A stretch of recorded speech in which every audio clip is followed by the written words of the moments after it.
All right, everyone, we're going to continue our discussion about some of the problems associated with modern agriculture.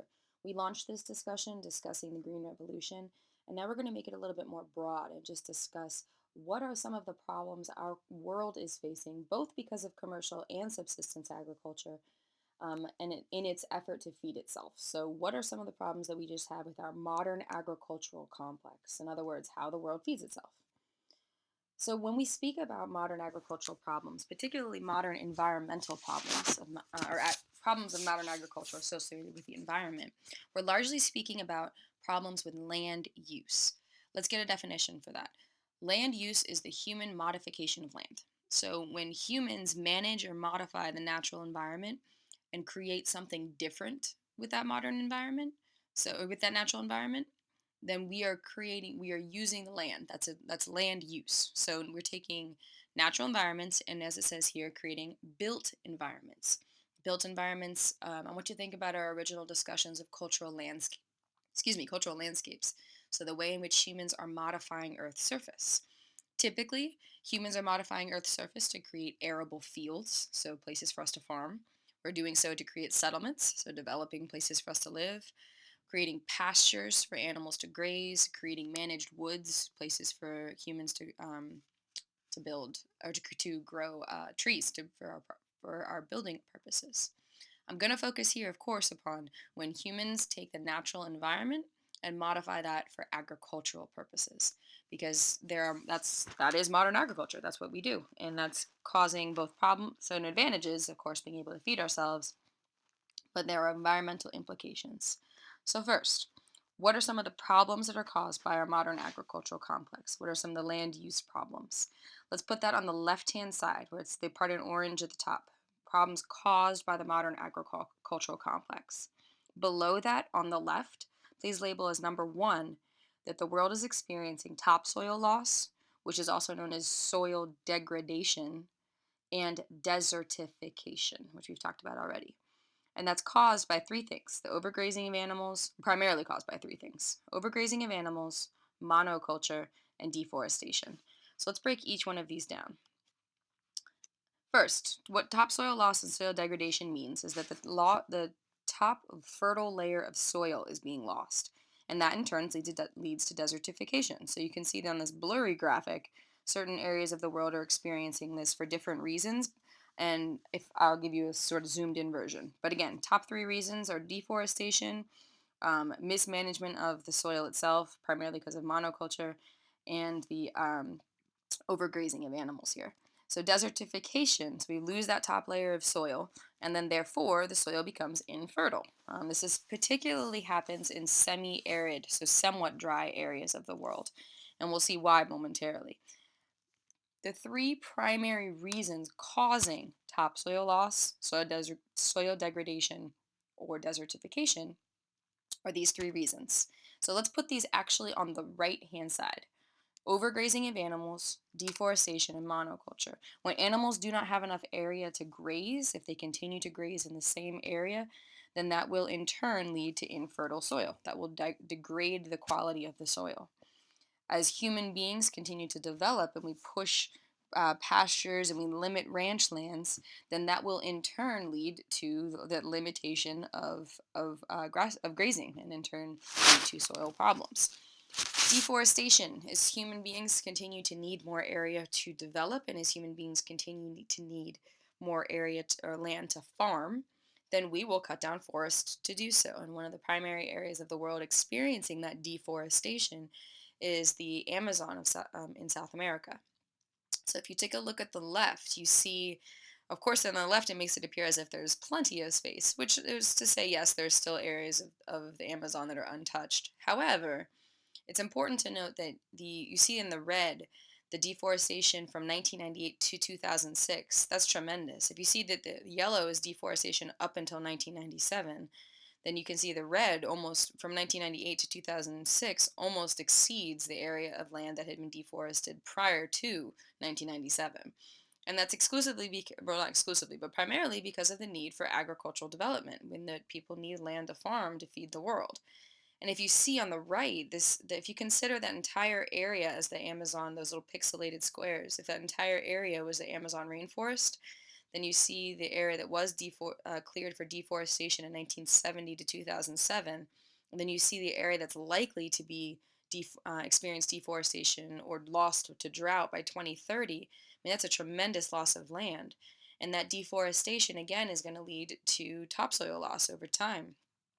And we have the loss of, we have that topsoil loss and we have the desertification leading ultimately therefrom.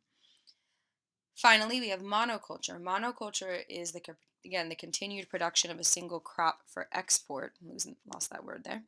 And when you have a single crop that's continuing to be grown for export, that's going to result in the overuse of the land. So globally we're creating problems with the fertility of our soil in our efforts to feed the world. Another one I just want to add in here, and it's in italics for a reason. I just want to discuss, I mentioned deforestation as a changing land use, but I also want to mention wetland loss. So please put wetland loss on the left-hand side. Particularly in the United States, we have drained a tremendous amount of our wetlands because people once viewed wetlands just as areas for disease and problems, especially because there's so many mosquitoes present in wetlands. I think mentally you can think about the Florida Everglades and those swampy areas. And people consider those, we once drained all of those areas specifically for agricultural use and urbanization and to provide areas for settlements. So this is again an example of land use.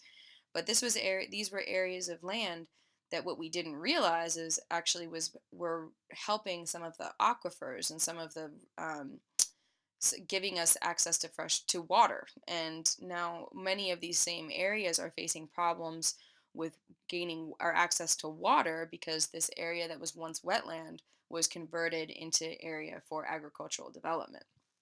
So this is going to bring me to my second problem associated with modern agriculture, which is water scarcity. So please put number 2, water scarcity on the left-hand side. Modern agriculture requires a significant amount of water. It takes a lot of water to farm in our modern agricultural practices. More specifically, many areas of land that we're farming are dry areas of land, are arid or semi-arid areas. So though the climate, for example, in Southern California, the climate may work for growing uh, grapes and olives and other sort of the horticultural products that we discussed. Though the climate may be accurate, if there isn't a tremendous amount of rainfall, then what the farmers will in turn need to do is to irrigate the land and bring in water. But the problem is that drains so much, that requires so much water to produce that agriculture. And you can see, I mean, take a look at some of the areas where the physical water scarcity, I mean, where the water areas approaching water scarcity and areas where the physical water scarcity is, I mean, it's the rivers are being used. I mentioned aquifers, we'll talk about that in a second. All of these areas their water is being used for farming, and that it's a tremendous demand on our world's water supply, and that's a problem. You can see here this is a map of areas where the water withdrawals for agriculture use are critically high. So you look at that area in the Middle East, and you can see these are arid climates where the demand for water and how much water is being used for agricultural production is tremendous. It's a tremendous demand on the water supply.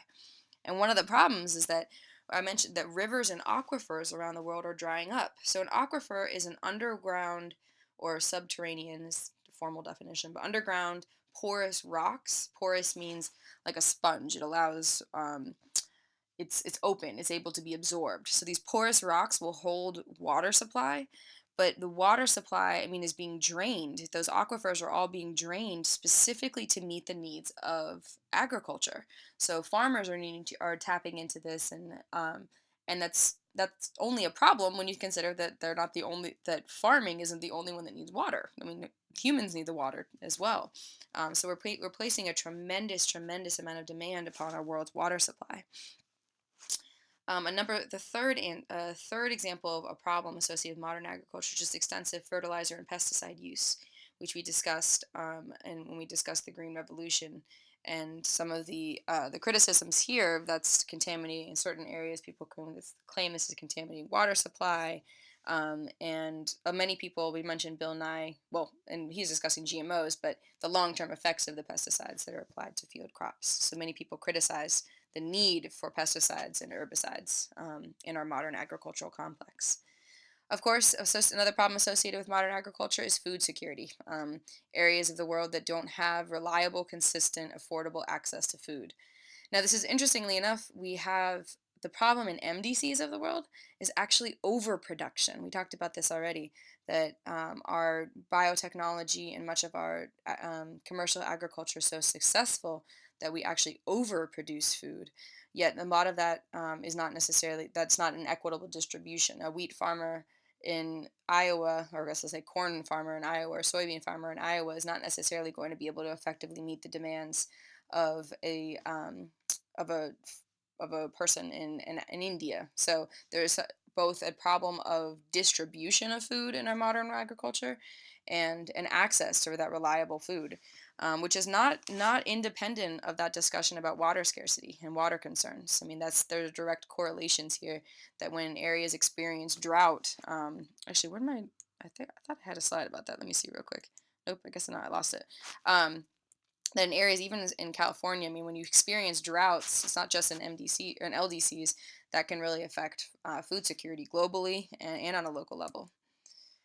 As I said here, we talked about food security a little bit already, but food security, just again, the definition being that affordable, available, and quality food. That not all areas of the world have this, and in our modern agricultural complex, there are certain that many areas of the world have great food security, and many of the areas of the world really don't. So we just talked about some of the problems associated with modern agriculture, and there are a lot of responses to the growth of modern agriculture. Specifically, there's responses to the environmental problems associated with the way we feed the world. And you'll notice at the top here I've switched essential questions. So if you wouldn't mind, please put a line across your notes and please retitle this because we discuss problems, and at this point we know that we've already discussed green revolution, biotechnology, so on and so forth. So that was sort of the continuation of that discussion. Well, here are the responses to the growth of modern agriculture. So the first response, and this will be on the left, is the push for sustainability, that there's a large scale push for more sustainable agricultural practices. And let's define that. So sustainability, it's a phrase that kind of gets tossed around a lot, but let's give it a definition. It's conserving an ecological balance by avoiding the depletion of natural resources. Well, what that means, we're trying to conserve the need for what we need from the earth with what the earth needs from us. So what the earth needs to be sustainable. A more user-friendly version of that definition would be to meet today's needs without compromising the needs of the future generations to do so. So meet the needs of our current world population without preventing our future generations from too providing for themselves. So we have a large scale push for sustainability in agriculture. And you guys are probably familiar with the term sustainable in many ways. This is applicable to recycling, applicable to um, energy use, so on and so forth. But large scale push in agriculture globally for sustainable agriculture practices. This has led to the rise of what are called conservation movements. Those of you who have taken U.S. history or will take U.S. history know that we have in the United States, after President Teddy Roosevelt, there was a large scale push to conserve natural land. That's why we have a lot of national parks where the land is protected. And there are a lot of movements globally to protect land use. So, for example, one of the movements in modern agriculture, this is a guy who is giving a tour to Penn State people, so kind of a funny picture, but he's giving a tour. This is a response in one of the farming practices was a rise in what's called ridge tillage. So the ridge tillage is the process, is a type of farming where you're planting crops on ridge tops. So take a look at the graphic down below. The ridge is just sort of the top of that little mini hill. And look at the picture on the top right. You see that the land itself is raised. It's in rows. And if you put the plant at the top of that ridge, then it's going to promote the soil conservation. You're only going to be harvesting, you're only going to be what's called tilling in this concept. And well, let me back it up. If you plant the crop at the top of the ridge, on the top of that little hill, and I'm going to exit so I can use my my arrow here. Okay, so if you see on the bottom here, or if you plant the crop at the top of this little ridge, then what that will mean is when you actually go to what's called till the soil, and you see where it's like, yeah, right here. If you take when you're going to actually harvest the crop and you're actually engaging directly with the soil there, then you're only going to impact this part of the soil. So it says after new crop emerges before cultivation, you see right there that it's not, as opposed to if you planted crops here, here, here, here, here, here, here, again, that flat land, then what that would do is then you're basically having direct impact upon the entire land. When you have ridge tillage, you're only going to have a direct impact upon this area of the soil. So essentially, the soil is conserved over a longer period of time. There's also other couple other details. It says here that the soil from the ridge top covers and eliminates weeds. So there's actually sort of this crop cover in some ways to help the soil as well. Generally speaking, it's just considered a more sustainable it's in a more environmentally or ecologically friendly way to plant these crops. Another key response, and one that you're probably familiar with, is the growth of what's called organic farming. Now, organic farming is a broad term because what exactly is defined as organic farming has different interpretations. But here in the United States, organic farming must meet certain criteria. The definitions are certain criteria of organic farming. On the whole, though, we're going to give a broad scale definition. This is the method of farming that seeks to avoid the use of chemical pesticides, growth hormones, herbicides, or other synthetic inputs. So, chemical or man made inputs in that sense. The growth hormones is a reference to adding any sort of additives to the feed of livestock to make them grow faster or stronger or more quickly. So instead, organic farms rely upon biological pesticides, crop rotation, and compost. So biological pesticides and herbicides, we're talking manure here. We're talking animal poop putting on the crops um, to help organically and naturally fight off pests and to ensure the crop grows quickly. Crop rotation, something we've talked about multiple times, just rotating the type of crop that's grown, and also ensuring that sometimes the crops can have that symbiotic relationship of creating natural repellents to pests and bugs. And organic farming, just again, is in compost being recycled, whether that's recycled from the plants itself. But organic farming on the whole is just a response to the growth or to a response to that problem or the issue we discussed earlier of the large scale use of pesticides and herbicides. This is the response to that. There's also been a large push for eat local movements. So, eat local movements are the idea that people, if you eat locally, then you will conserve energy and support farmers and preserve the natural landscape, as opposed to, for example, getting when our food project, you had crops from all over the world that were present in the grocery store. An eat local movement is encouraging people to eat locally, to eat what's grown in the farms close to them. And let's watch. I'm going to pause for just a second and show you a quick little YouTube clip to explain why. Okay, so here is a quick explanation of why the eat local movement has taken off. When we think about global warming, we think about transportation, we think about how we heat our houses. But in fact, how we eat has just as big an impact on climate change. The average item of food in America has traveled 1,500 miles from the farm to your plate. It's burned up an incredible amount of fossil fuel just to get there. If you're eating lettuce, say, in New York that's been grown in California, one of those bags of pre-washed mixed lettuce, it takes 56 calories of fossil fuel energy to deliver 1 calorie of food energy to your plate.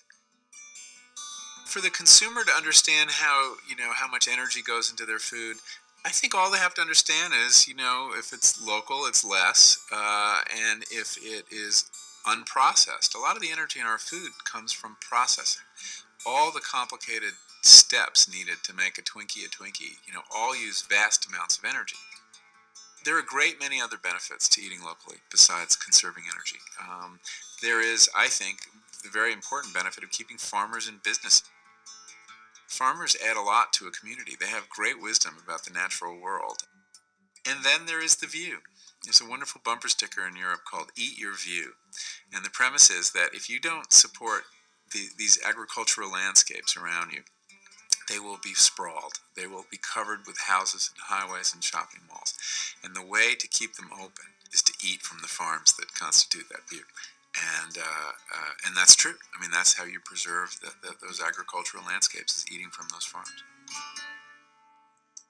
So you see that no one thing to clarify that the Eat Local movement is a rise not necessarily in response to a specific problem associated with agriculture as much as it is an effort to minimize the impact that agriculture has upon our natural world. So to preserve, when he said fossil fuels, he's referring to again the idea that that banana has to get on a ship that has to go to California, that has to go be unloaded and trucked or put on a railroad all the way across the United States. So the idea here is to create more localized economies, and that will minimize the amount of energy that goes into the production of, as you mentioned, specifically processed foods. Another response to the growth of modern agriculture is the growth of what's called the fair trade movement. And this is a social movement. So the idea that it's an idea to try to empower farmers to make sure that farmers are working in proper conditions, that they're given fair payment for their products, and that the products are grown in environmental conditions that are protecting the environment, they're environmentally conscious. So fair trade, a lot of times you'll see on some food it's called fair trade certified. It tends to be more expensive, but that's the response. That's the because fair trade crops or fair trade farming associations are set prices that they feel will reimburse the farmer in a way that um, ensures that they have economic stability in their developing country. It's kind of a response to the idea that to ensure that large agribusinesses don't necessarily force farmers to sell their products at very low wages or to grow crops in ways that aren't sustainable. So the fair trade movement is a social movement, but it's also an environmental movement, and it's designed and is created to help empower farmers, specifically in less developed countries. And you also see this quite frequently with coffee. Coffee is often is targeted for fair trade movement. Now, the last thing I want to end on before we do our analysis here is that there's also a lot of problems faced by modern agriculture, so not necessarily caused by modern agriculture. And one of those is that there's increasing, despite what I said before about the land is being cleared for agricultural development, there's also that development is actually taking over agricultural land. So we have all kinds of problems, and this is why we studied population to begin with, because people need more space and they need more food. So we need more food, so we're cutting down more areas of land to provide that food. Yet we're also cutting down areas of land that we could be using for farming to use for our development to give us places to live. So there's all kinds of cause and effect relationships here. So there's the increasing loss of productive farmland because people are urbanizing, moving to cities, and developing that land. And then we also talked about the fundamental other one here is just that we need more food, which is because with 9 billion people by 2050, we have to figure out better ways to both utilize the land, protect the land, and yet still provide enough food for people, which is in turn why there's such an enormous amount of energy going into biotechnology. So the idea that we could figure out ways to better protect the land, use the land, and feed the world. Okay, so your analysis questions, there are two shorter ones here. Now, I want to touch base on number two first. It says, are the responses to modern agriculture, organic, local, and fair trade feasible, meaning realistic, possible, and practical solutions presented by modern agriculture? That seems like a loaded question. It seems like I'm setting you up to say, no, it's impractical. But I just want to make sure that we have both sides of this. We discuss the problems of modern agriculture. I want to make sure we address the problems associated with eat local and organic movements. So not trying to necessarily push you to criticize, but I want us to consider this in a global context as well. Then the last one is actually a greater response because we're coming to the end of this unit. So I want you to. This question says, how would you? How would you describe? Let's add that in there. How would you describe the causes and consequences of our global agricultural complex? In other words, what is causing the problems associated with modern agriculture? And what are the consequences of modern agriculture? Why do we have problems associated with modern agriculture? And what are the problems caused by modern agriculture? A tough question, but one that's going to require you to synthesize some of the discussions from the beginning of our agricultural discussion all the way to now. You'll notice that's a 10-point paragraph response as opposed to a more short answer response. All right, thanks, guys.